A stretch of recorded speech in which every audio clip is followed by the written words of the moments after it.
आपके अपने channel lucky डिशियन पन्ना home network में आप सभी दर्शकों का स्वागत है। मैं हूं आपके साथ कादिर। पन्ना होम नेटवर्क अपने सभी दर्शकों से अपील करता है कि सोशल डिस्टेंसिंग का पालन जरूर करें, आरोग्य सेतु ऐप डाउनलोड जरूर करें, किसी भी नए व्यक्ति के संपर्क में ना आए, हाथों को बार बार जरूर धोएं क्योंकि हमें कोरोना के साथ रहने की आदत डालनी होगी। आज जिस तरीके से हम देख पा रहे हैं कि लगातार कोरोना का ग्राफ बढ़ता जा रहा है, चाहे पन्ना जिले की बात करें, दमोह की करें या पूरे भारत की या मध्य प्रदेश की, ऐसी स्थिति में हमें यह भी ज़रूरी है कि दुकानों को खोलना भी आवश्यक है और मजदूरों के लिए काम भी आवश्यक है। सारी चीज़ों का सामंजस्य बनाते हुए हमें केवल सावधानी रखना होगा। सावधानी ही इसका इलाज है। हम अगर सावधान रहेंगे तो कोरोना ऑटोमेटिक दूर चला जाएगा और हम निरोगी रहेंगे। खबरों की शुरुआत करते हैं हमेशा से ही सुर्खियों में रहने वाले जिला चिकित्सालय की। सड़क के किनारे फेंकी गई पीपी किट, संक्रमण का खतरा, स्वास्थ्य विभाग की बड़ी लापरवाही, लोगों के स्वास्थ्य के साथ खिलवाड़। कोरोना के संकट के दौर में भी गंभीर अनियमितताएं देखने को मिल रही हैं। जिले में कोरोना संकट बढ़ता जा रहा है। अभी तक पन्ना में कोरोना के 3 पॉजिटिव मामले सामने आ चुके हैं। ऐसे में आम लोगों में कोरोना को लेकर डर बढ़ा रहे हैं। वहीं स्वास्थ्य विभाग शायद कोरोना को गंभीरता से नहीं ले रहा है। इसका स्पष्ट उदाहरण पन्ना सतना हाईवे पर मोहनगढ़ी के समीप देखने को मिला। यहाँ मुख्य मार्ग पर सड़क के किनारे 3 पीपी किट खुले में पड़े नजर आए। गौरतलब है कि कोरोना संक्रमण में पीपी किट बेहद जरूरी है और इसी किट को पहनकर संदिग्धों के नमूने लिए जाते हैं। साथ ही पॉजिटिव व्यक्तियों के उपचार के लिए जाने वाले डॉक्टर को से लेकर स्टाफ नर्स तक सभी इस किट का इस्तेमाल करते हैं। ऐसे में उपयोग में लाई गई किट बेहद संक्रमित होती है। इस लिहाज से इन किटों को नियमानुसार डिस्पोज करने की प्रक्रिया है, लेकिन पन्ना में इन किटों को डिस्पोज करने की बजाय सीधे खुले में सड़क के किनारे फेंका जा रहा है, जो बेहद ही गंभीर मामला है। इस तरह सड़क पर पीपी किट पड़ी होने से यहाँ से गुजरने वाले लोगों में भी संक्रमण की संभावनाएं बनी रहती हैं। साथ ही आसपास के जंगली जानवर भी इससे संक्रमित हो सकते हैं। यह चूक बेहद गंभीर है, बावजूद इसके स्वास्थ्य विभाग इसे लेकर बिल्कुल भी संवेदनशील नजर नहीं आता। स्थानीय लोगों की माने तो यह किट यहाँ विगत 2-3 दिन से पड़ी है। यहाँ इसे किसने फेंका कोई नहीं जानता। नियमित रूप से सड़क के गुजरने वाले लोग बताते हैं कि 2-3 दिन से ये कपड़े इसी प्रकार पड़े हैं। गौरतलब है कि यदि इन किटों का पहनकर किसी कोरोना पॉजिटिव मरीज का उपचार किया गया होगा या उसके संपर्क में रहे होंगे तो निश्चित तौर पर यह किट लोगों को संक्रमित कर सकती है। ऐसे में जिला प्रशासन और स्वास्थ्य विभाग को चाहिए कि तत्काल इसे गंभीरता से लें और तुरंत ही इन किटों को डिस्पोज कराने की व्यवस्था की जाए ताकि इसके प्रभाव में आकर कोई संक्रमित ना हो। हालांकि इस संबंध में स्वास्थ्य विभाग के आला अधिकारी डॉक्टर LK तिवारी से संपर्क करने का प्रयास किया गया, लेकिन उनके द्वारा हमेशा की तरह इस मामले में भी कोई प्रतिक्रिया नहीं दी गई। उन्हें इसकी सूचना सोशल मीडिया के माध्यम से भी दी गई, लेकिन फिर भी खबर लिखे जाने तक उनके द्वारा कोई प्रतिक्रिया नहीं की गई। स्वास्थ्य विभाग के आला अधिकारी इतने गंभीर मामलों में भी चुप्पी साधें तो ये गंभीर है। इसके बाद civil surgeon doctor RS Tripathi को इस संबंध में सूचना दी गई। उन्होंने कहा कि जल्द ही किटों को डिस्पोज कराने की व्यवस्था करेंगे। गौरतलब है कि यहाँ जाँच का भी विषय है कि सड़क पर इस तरह की PPE किट को किसने और किस उद्देश्य से फेंका, इसकी जांच कराई जानी चाहिए और इस तरह की गंभीर अनियमितता करने वालों पर कार्यवाही भी होनी चाहिए। होम क्वारंटीन किए गए लोगों को SDM ने दिए निर्देश। कोरोना वायरस के संक्रमण के प्रसार को रोकने की दृष्टि से नगरीय क्षेत्र अजयगढ़ में वार्डों में बाहर से आए प्रवासी मजदूरों जिन्हें होम क्वारंटाइन किया गया है, उन सभी लोगों को डोर टू डोर सर्वे एवं सत्यापन कार्य कराया जा रहा है। उक्त सर्वे कार्य में लगी टीमों द्वारा किए जा रहे कार्यों का SDM BV पांडे के द्वारा क्रमांक 1 से 7 तक स्वयं निरीक्षण किया गया। निरीक्षण के दौरान बाहर से आए श्रमिक जिन्हें होम क्वारंटाइन किया गया था, उनका सत्यापन करते हुए उनसे संपर्क कर स्वास्थ्य संबंधी जानकारियां प्राप्त की। सत्यापन के दौरान 4 व्यक्ति जो बाहर से आए हुए थे, बिना जाँच कराए अपने घरों में रह रहे थे, उन्हें SDM श्री पांडे द्वारा तत्काल मेडिकल जांच के लिए भिजवाया गया। साथ ही सभी वार्ड वासियों को समझाइश दी गई कि कोई भी व्यक्ति जो बाहर बिना मेडिकल जांच के घर आता है, उसकी तत्काल जानकारी दे। जरूरी कार्य पर ही व्यक्ति घर से बाहर निकले, अन्यथा न निकले, एवं मुंह व नाक में गमछा, तौलिया, दुपट्टा, फेस मास्क से ढककर निकले। सार्वजनिक स्थलों में न थूके, साथ ही कम से कम 2 मीटर की सामाजिक दूरी बनाकर रखें। उक्त सर्वे कार्य संपूर्ण अजयगढ़ अनुभाग में कराया जा रहा है। उक्त कार्य में लगी विभिन्न टीमों को उनके द्वारा निर्देशित किया गया है कि वो अपने कार्यस्थल पर सर्वे कार्य में किसी भी प्रकार की लापरवाही न करते हुए समय पर कार्य पूर्ण करें। युवक कांग्रेस ने मनाई पूर्व प्रधानमंत्री राजीव गांधी की पुण्यतिथि। दीपक तिवारी ने कहा, संचार क्रांति के जनक थे राजीव। देश के पूर्व प्रधानमंत्री भारत रत्न राजीव गांधी की 29वीं पुण्यतिथि आज जिला युवक कांग्रेस अध्यक्ष दीपक तिवारी की अध्यक्षता में मनाई गई। सर्वप्रथम जिला कांग्रेस उपाध्यक्ष मनीष मिश्रा ने राजीव गांधी के चित्र के समक्ष दीप प्रज्वलन पुष्पांजलि अर्पित की। तत्पश्चात सोशल डिस्टेंसिंग का पालन करते हुए कतारबद्ध खड़े होकर बारी बारी से युवक कांग्रेस कार्यकर्ताओं ने अपनी ओर से चित्र पर पुष्प अर्पित किए, श्रद्धांजलि अर्पित की। जिला युवक कांग्रेस अध्यक्ष दीपक तिवारी ने कहा कि राजीव गांधी संचार क्रांति के जनक थे। उन्होंने राष्ट्रपिता महात्मा गांधी के सपने को साकार करते हुए पंचायती राज व्यवस्था लागू की। उन्होंने कहा कि श्री गांधी ने इस देश के अंदर 18 वर्ष के युवाओं को मताधिकार देकर ताकतवर बनाया है। उन्होंने कहा कि हम सभी को राजीव जी के बताए हुए पद चिन्हों पर चलना चाहिए। पुण्यतिथि कार्यक्रम में श्रीमती आस्था तिवारी, सौरभ पटेल, राजा भैया तिवारी, रेवड़ी रमन दीक्षित, आकाश पारासर, पवन मिश्रा, रत्नेश चढ़िया, गौरव साहू, पवन साहू, धीरू, अज्जू सेन, राहुल सिंह, शुभम पांडे आदि लोग मौजूद रहे। राजीव गांधी जी की पुण्यतिथि है और जिला युवक कांग्रेस के द्वारा इस परिस्थितियों में भी सरकार की गाइडलाइन का पालन करते हुए इस पुण्यतिथि के कार्यक्रम का आयोजन किया। ये बहुत ही सराहनीय है और हम अपने नेता को याद करने के लिए यहाँ पर एकत्रित हुए हैं। परम श्रद्धेय श्री राजीव गांधी जी की 29वीं पुण्यतिथि युवक कांग्रेस जिला युवक कांग्रेस द्वारा मनाई गई है। चूँकि लॉकडाउन है इसलिए ज़्यादा भीड़ भाड़ करते हुए हमारे परम आदरणीय बड़े भाई जिला कांग्रेस कमेटी के अध्यक्ष मनीष मिश्रा जी की उपस्थिति में हमारे समस्त युवा साथी उपस्थित रहे। लॉकडाउन का पालन करते हुए, सोशल डिस्टेंसिंग का पालन करते हुए हमने उनकी पुण्यतिथि साधारण रूप से मनाई है। निजाम अली ने बनाई स्वामी विवेकानंद की सुंदर प्रतिमा। कोरोना संकट में जाहिर हो रही प्रतिभा।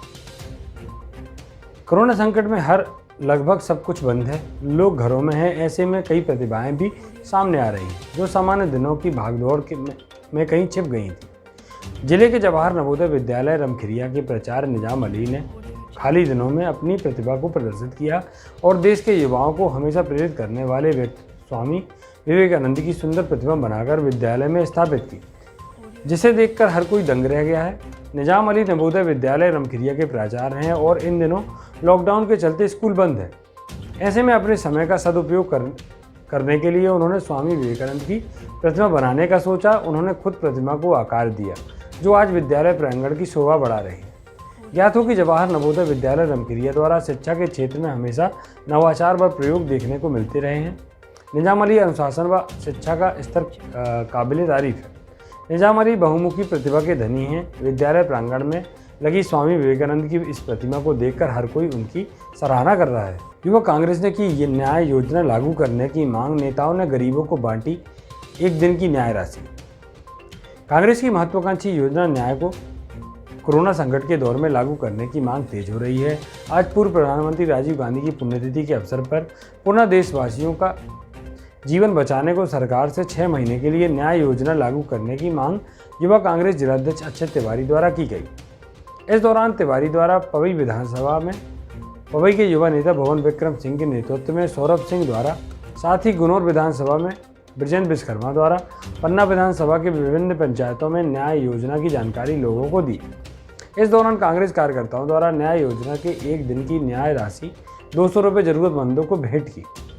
इस दौरान अक्षय तिवारी ने 7 कांग्रेसी नेता श्रीकांत द्विवेदी, राज बहादुर यादव, अनुराग मिश्रा द्वारा कुछ गरीबों जन को सांकेतिक रूप से 1 दिन की न्याय राशि 200 रुपये उपलब्ध कराई गई।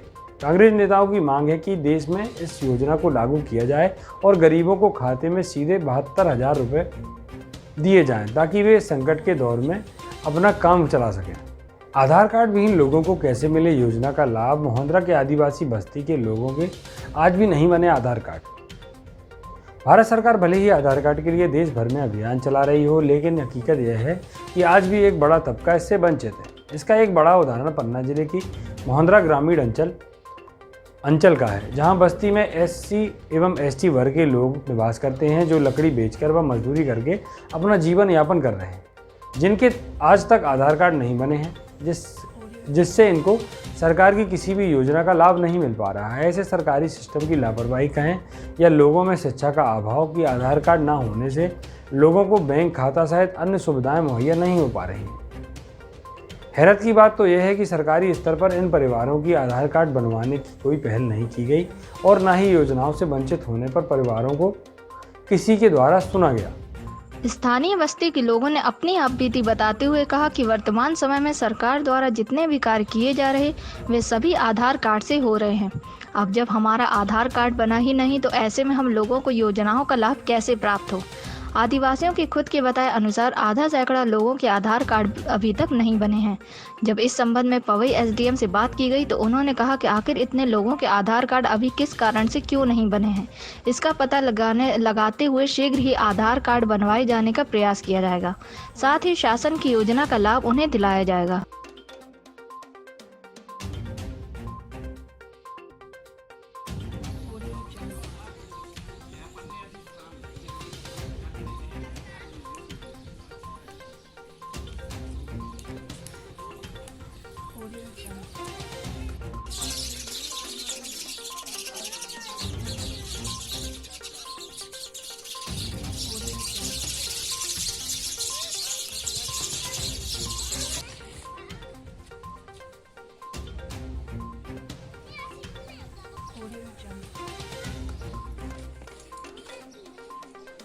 सूचना आप लोगों के द्वारा मुझे दी गई है और इसमें मैं तत्परता के साथ लोगों के आधार कार्ड बनवाने के लिए प्रयास करूँगा और यह भी देखूँगा कि किस वजह से इन लोगों के आधार कार्ड अब तक नहीं बने थे। अगर कहीं बाहर से ये लोग आए हैं तो विधिवत इनके आधार कार्ड बनवाए जाएंगे और एक जो भी शासन के लाभ जो भी योजनाएँ हैं दिलाने का प्रयास किया जाएगा।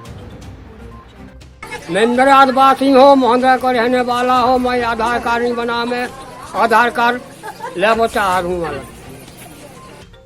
मेरा नाम अजय आदिवासी है, मैं ग्राम मोहंदरा का हूँ। मेरे बस्ती में 30 से 35 परिवार के लोग रहते हैं। इसमें बड़े बुजुर्ग बच्चे जिनका आधार कार्ड नहीं बना है। इस आधार कार्ड के कारण हमारे यहाँ के बच्चे बुजुर्गों को शासन का लाभ नहीं मिल पा रहा है। इसीलिए मैं सरकार से अपील करता हूँ कि हमारे यहाँ के बुजुर्गों का और बच्चों का आधार कार्ड बनवाएं। शांति समिति की बैठक हुई संपन्न। थाना परिसर पवई में लॉकडाउन के संबंध में एवं ईद पर्व को लेकर शांति समिति की बैठक संपन्न हुई। बैठक अभिषेक सिंह ठाकुर एसडीएम ने बताया कि कलेक्टर पन्ना द्वारा लॉकडाउन में सेवा शर्तों के साथ छूट दी गई है। साथ ही शाम 7 बजे से सुबह 7 बजे तक कर्फ्यू लगाया गया है, जिसका कड़ाई से पालन करने के निर्देश दिए। एसडीएम द्वारा लॉकडाउन पर जो छूटें दी गई हैं उन्हें संबंध में विस्तार से जानकारी दी गई एवं आगामी मुस्लिम त्यौहार ईद को लेकर दिशा निर्देश दिए गए। इस बैठक में अभिषेक सिंह ठाकुर एसडीएम, रक्षपाल सिंह एसडीओपी, निकेत चौरसिया तहसीलदार, आस्था चडार नायब तहसीलदार, सुदामा प्रसाद शुक्ला थाना प्रभारी, राजन सोनी पटवारी, मुरारी लाल बर्मन, नगर परिषद जमुना खटीक, मुस्लिम समुदाय के नागरिक एवं पत्रकारगण उपस्थित रहे। गेहूं उपार्जन केंद्र अहिरगांव में व्यापक अनियमितताएं। किसानों से सैंपल के मांग पर मांगा जा रहा 5 से 10 किलो गेहूं। केंद्रों की व्यवस्था चौपट, सुविधा शुल्क से हो रहा काम। जिले में गेहूं उपार्जन केंद्रों में इन दिनों किसान बेहद परेशान हैं। भीषण गर्मी में पूरा दिन अपनी बारी के इंतजार में खड़े लोग परेशान हैं। परेशानी से निजात का एक ही तरीका है, अतिरिक्त सुविधा शुल्क। जो केंद्र में पैसा खर्च करता है उसे कोई असुविधा नहीं है, अन्यथा अपनी बारी के इंतजार में लोग कई दिनों तक परेशान रहते हैं। पन्ना तहसील के अहिरगांव उपार्जन केंद्र के लिए पंजीकृत किसानों के एसएमएस न आने एवं किसानों के गेहूं की तुलाई न होने की शिकायत प्राप्त हुई। इस पर कलेक्टर करमवीर शर्मा ने संज्ञान लेते हुए तुरंत जांच कर किसानों के गेहूं का उपार्जन केंद्र में क्रय कराए जाने के निर्देश दिए हैं। कलेक्टर के निर्देशानुसार कनिष्ठ आपूर्ति अधिकारी शाखा प्रबंधक पन्ना, उप अकेंशन पन्ना द्वारा अहिरगांव उपार्जन केंद्र का निरीक्षण किया। निरीक्षण में पाया गया कि दिनांक 11, 12, 13 के किसानों का गेहूं क्रय किया जाना शेष है। इन किसानों के पुनः एसएमएस कराकर उपार्जन के में गेहूं की तुलाई का कार्य संपन्न कराया गया। समिति प्रबंधक ब्रजेश दुबे को निर्देश दिए गए कि नियमित रूप से एसएमएस प्राप्त किसानों के गेहूं का उपार्जन किया जाए। भविष्य में किसानों की इस प्रकार की शिकायतें नहीं आना चाहिए। गौरतलब है कि यहाँ और भी कई अनियमितताएं देखी गईं। किसानों ने बताया कि केंद्र में सैंपल के नाम पर आधा किलो गेहूं देने के निर्देश हैं, लेकिन यहाँ के प्रभारी द्वारा किसानों से 5 से 10 किलोग्राम तक गेहूं सैंपल के नाम पर लिया जा रहा है। इस गेहूं को बाकायदा अलग से मंदिर के पास बने गोदाम में रखा गया है। इस संबंध में प्रभारी ब्रजेश दुबे ने बताया कि आरोप गलत है, सैंपल आधा किलो ही लिया गया। किसान मनगढ़ंत आरोप लगा रहे हैं। इस मामले पर प्रबंधक को पहले भी नोटिस दिया जा चुका है, लेकिन प्रशासन की कार्यवाही नोटिस तक ही सीमित रह गई है। नोटिस के बाद कार्यवाही के नाम पर कुछ नहीं होता। प्रवासी बच्चों एवं वंचित परिवारों को पृथ्वी ट्रस्ट ने किया राशन वितरण। गर्भवती धात्री महिलाओं व बच्चों की देखरेख पर किया जागरूक। पृथ्वी ट्रस्ट पन्ना द्वारा विकास संवाद एवं सामुदायिक सहयोग से कोरोना वैश्विक महामारी की विषम परिस्थितियों में सिलिकोसिस पीड़ितों निराश्रितों को राशन एवं गर्भवती धात्री माताओं व कुपोषित बच्चों को पोषण आहार किट का वितरण किया। बड़ी संख्या में काम की तलाश में महानगरों की ओर से प्रवास कर गए श्रमिक लॉकडाउन के चलते अपने अपने गांव वापस आ रहे हैं, जिससे कोरोना को फैलने से रोकने के लिए 14 दिन तक अलग रहना अति आवश्यक है। इस संकट के समय में निराश्रित कुपोषित बच्चे, गर्भवती एवं धात्री माताएं संकटग्रस्त हैं। संस्था द्वारा दिनांक 21 मई 2020 को पन्ना तहसीलदार सुश्री दीपा चतुर्वेदी के मार्गदर्शन से प्रवास से पन्ना वापस आने वाले श्रमिकों के बच्चों को पुराना पन्ना स्थित कोरोना के संदर्भ में जांच केंद्र जाकर 56 बच्चों, गर्भवती महिलाओं एवं धात्री माताओं को पोषण आहार वितरण किया गया। इन किटों में 200 ग्राम लाई, 200 ग्राम भुने हुए चने, 100 ग्राम भुने हुए मूंगफली के दाने एवं 200 ग्राम गुड़ से तैयार किए गए थे। महिला बाल विकास परियोजना अधिकारी ग्रामीण पन्ना श्री अशोक कुमार विश्वकर्मा के साथ ग्राम जरदोबा एवं कोटा गुंजापुर जाकर प्रवास से लौटे श्रमिकों, निराश्रितों, सिलिकोसिस पीड़ितों को 15 किलो आटा, 5 किलो चावल, 2 किलो दाल, 1 लीटर खाद्य तेल, 1 किलो नमक एवं 5 नग साबुन युक्त राहत राशन पैकेटों का वितरण किया गया। कलेक्टर ने शुरू किया ऑपरेशन चरण पादुका। जिले में निरंतर आ रहे प्रवासी श्रमिकों की समस्याओं को दृष्टिगत रखते हुए कलेक्टर शर्मा को ऐसे भी प्रवासी श्रमिक मिले जिसके पैरों में चप्पल जूते नहीं थे। कलेक्टर ने श्रमिकों और उनके बच्चों को नंगे पैर धूप में तपती सड़क पर चलते देखकर संवेदनशील हो गए। उन्होंने तुरंत संबंधित शासकीय सेवकों को निर्देश दिया कि इन गरीबों, नंगे पैर श्रमिकों एवं उनके बच्चों को चप्पल जूते उपलब्ध कराए जाएं। प्रवासी श्रमिकों के जिला मुख्यालय पहुंचने पर पंजीयन एवं स्क्रीनिंग के निर्धारित स्थान पर ही गरीब श्रमिकों को चप्पल जूते उपलब्ध कराए गए, जिससे वे इस गर्मी में आसानी से चल सके। प्रवासी श्रमिकों के स्क्रीनिंग पंजीयन का कार्य देख रही तहसीलदार सुश्री दीपा चतुर्वेदी एवं नायब तहसीलदार श्रीमती ममता मिश्रा के दल ने श्रमिकों को भोजन आदि कराने के साथ साथ चरण पादुकाएं भी दी। देवेंद्र नगर में 2 माह बाद खुले बाजार खुलने से व्यापारियों ने ली राहत की सांस। कोरोना महामारी के संकट काल के बीचों बीच लॉकडाउन के चौथे चरण प्रारंभ होते ही केंद्र की मंशानुरूप जिला कलेक्टर कर्मवीर शर्मा द्वारा सतत बाजार खोलने की अनुमति मिलते ही बाजारों में आज चहल पहल देखने को मिल रही है। वहीं व्यापारियों के बुझे चेहरे भी अब खिलने लगे हैं, परंतु स्थानीय व्यापारियों ने बताया कि अभी मात्र छोटे छोटे ग्राहक ही बाजार में आ रहे हैं। यह अच्छी बात है कि यहाँ व्यापारी और ग्राहक दोनों सोशल डिस्टेंसिंग का पालन कर रहे हैं और करवा भी रहे हैं। सबसे ज़्यादा राहत हाथ ठेले और गुमटी में चाय, पान, चाट इत्यादि की दुकानदारों को मिलती दिख रही है। हमको तो ऐसा ही महसूस हो रहा है जैसा रोज लगता था। क्या वजह लॉकडाउन में और अब में खुल गया है तो अंतर नहीं समझ में आ रहा। तो ये कि भीड़ ज़्यादा आ गई बाजार में अब। तो अब कुछ ऐसा लग रहा कि मार्केट उठेगा। मार्केट तो उठेगा लग रहा है। हाँ। क्या लॉकडाउन में आप लोगों का भी काफ़ी नुकसान हुआ होगा। हाँ, बहुत नुकसान हुआ। आप जनपद पंचायत पन्ना के ग्राम पंचायत रानीपुरा के ग्राम मखरा की धरती पर स्वच्छ भारत मिशन गंदगी के बोझ तले दबकर रह गया है।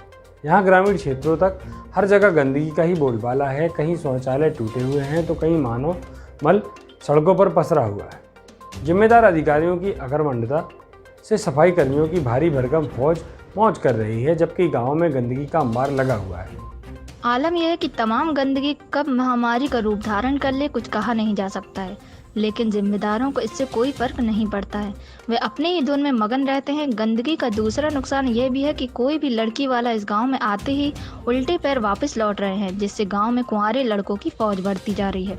गंदगी से लोगों में बीमारी का खौफ बढ़ता ही जा रहा है। गंदगी के चलते मच्छरों का प्रकोप दिनों दिन बढ़ता ही जा रहा है। गाँव की नालियों के अलावा मुख्य सड़क पर भी कीचड़ पसरा रहता है। स्वच्छता की दुहाई देने वाले लोग गांव में दवा छिड़काव के प्रति कोई ध्यान नहीं दे रहे। ऐसे में ग्रामीण वर्तमान मौसम में डेंगू व टाइफाइड जैसी घातक बीमारियों का शिकार हो रहे हैं। पन्ना विकासखंड की सभी ग्राम पंचायतों में किसी भी गांव में अभी तक मच्छर रोधी दवाओं का छिड़काव भी नहीं किया गया। इसके अलावा गांव में सफाई की स्थिति इतनी खराब है कि गंदगी से सफाई कर्मियों की मौज की पोल खोल रही है। निवासियों द्वारा बताया गया कि गांव में नाली निर्माण न होने से पूरा पानी मुख्य सड़क पर पड़ा रहता है। सड़क के बीच बने गड्ढों में हमेशा पानी भरे रहने से जहां आवागमन में समस्या हो रही है, वहीं मच्छरों का प्रकोप भी बढ़ रहा है। ग्रामीण दहशत के साए में जीने को मजबूर हैं। हमारे बच्चे शादी जो हुआ है, अगर शादी वाले भी आते हैं तो वे भी वापस गंदगी देख के हो जाते हैं। क्या बोलते हैं शादी वाले? ये बोलते हैं गंदगी गांव में बड़ी कीचड़ मचती है, कौन अपनी लड़की डालेगा, कौन अपनी लड़की देगा। क्या नाम है आपका? पार्वती। आगे? पार्वती नाम और का नाम। मैं ग्राम मखरा का हूँ, शिव प्रसाद नाम है? रानीपुरा पंचायत है। क्या समस्या है? ये गंदगी है और गंदगी के अलावा कोरोना होता है और कोई सुविधाएं नहीं हमारे यहाँ। नाली न बनने से माने कीचड़ मचो है और न कोई सरपंच आवे और न कोई इधर देखे वाला है। अब कीचड़ से निकलते हैं और मच्छर काटता तो बीमारी पैदा होती है। कभी आते कभी नहीं आते, बिल्कुल यहाँ कोई देखने नहीं आता है। यहाँ कीचड़ से सब कुछ निकलता पूरा गांव। बच्चन का बहुत परेशानी है, वही कीचड़ से निकलते हो, परेशानी बहुत है। चना खरीदी केंद्र सिमरिया में तहसीलदार ने पाई अनियमितताएं। पन्ना के चना खरीदी केंद्र सिमरिया से लापरवाही एवं किसानों के साथ हो रहे शोषण की लगातार खबरें मिल रही थी, जिस पर तहसीलदार सिमरिया प्रेम नारायण सिंह द्वारा निरीक्षण किया गया, जहां खरीदी केंद्र में व्यापक रूप से अनियमितताएं सामने आई हैं और किसानों के साथ तोलाई में लूटा जा रहा है तथा समिति प्रबंधक व सर्वेयर अपनी अपनी जिम्मेदारी का सही तरीके से क्रियान्वयन नहीं कर रहे हैं, जिसको देखते हुए तहसीलदार ने दोनों के खिलाफ अनुशासनात्मक कार्रवाई करने के लिए वरिष्ठ अधिकारियों को प्रतिवेदन प्रेषित किया है। अब देखना यह है कि दोनों के ऊपर वरिष्ठ अधिकारी क्या कार्रवाई करते हैं। ये लोग 50 किलो 700 ग्राम की बजाय पूरा 51 किलो तोल रहे हैं, मतलब 300 या 400 ग्राम ज़्यादा तोल रहे हैं एक 50 किलो की बोरी में। इस प्रकार एक कुंटल में 800 ग्राम जो चने का वजन है वो ज़्यादा तौल की जा रही है। दूसरा, सर्वेयर का जो काम है कि वो माल को रिजेक्ट करे या सिलेक्ट करे तब तौल हो, तो सर्वेयर के द्वारा कोई गुणवत्ता का परीक्षण नहीं किया जा रहा और सब प्रकार का माल मनमर्जी से जो है समिति प्रबंधक खरीद के भरते जा रहे हैं जी। तो इससे जो है किसानों को भी परेशानी हो रही है कि जिनका अच्छा माल है वो चक्कर लगा रहे हैं, जिनका खराब माल है वो इनके मनमानी के चलते जो है वो तौल करा रहे हैं। और मैंने सभी के बयान लिए हैं और इसकी रिपोर्ट बनाकर मैं वरिष्ठ अधिकारियों को प्रेषित कर रहा हूं। उनके विरुद्ध कार्रवाई होना चाहिए। पवई विधायक प्रहलाद लोधी ने कहा, तानाशाही अधिकारी बर्दाश्त नहीं। बीते दिनों उप वन मंडल पवई आर.के. अवधिया पर विभाग के सुरक्षा श्रमिकों जहार चौधरी ने फॉरेस्ट एसडीओ द्वारा दबाव बनाते हुए लेटरिन साफ कराने एवं मारपीट करने का मामला प्रकाश में आया था, जिसकी जांच डीएफओ पन्ना मीना कुमारी मिश्रा द्वारा करते हुए विभाग के अधिकारियों को बचाते हुए आवाज़ उठाने वाले श्रमिकों को नौकरी से बाहर कर देने का मामला प्रकाश में आया था। सुरक्षा श्रमिकों ने पवई विधायक प्रहलाद लोधी के पास गुहार लगाते हुए इंसाफ की मांग की है, जिस पर प्रहलाद लोधी ने बयान देते हुए कहा है कि श्रमिकों मेरे पास आवेदन लेकर आए हुए थे। मैंने डीएफओ पन्ना को लेकर उचित कार्रवाई करते हुए मुझे सूचना करने को कहा है। विधायक ने आगे कहा कि मेरे क्षेत्र में कोई भी तानाशाही अधिकारी बर्दाश्त नहीं किया जाएगा, गरीब जनता को हमेशा न्याय मिलेगा। श्रमिकों का मेरे पास मामला है, सब वो आवेदन लेके आए थे, तो मैंने डीएफओ मैडम के लिए उसमें टीप लगा करके कहा था इसकी जांच करवाई जाए और किसी प्रकार की तानाशाही बर्दाश्त नहीं होगी। कोई भी अधिकारी कर्मचारी यदि गरीबों के साथ अन्याय करेगा तो हम किसी प्रकार की तानाशाही बर्दाश्त नहीं करेंगे।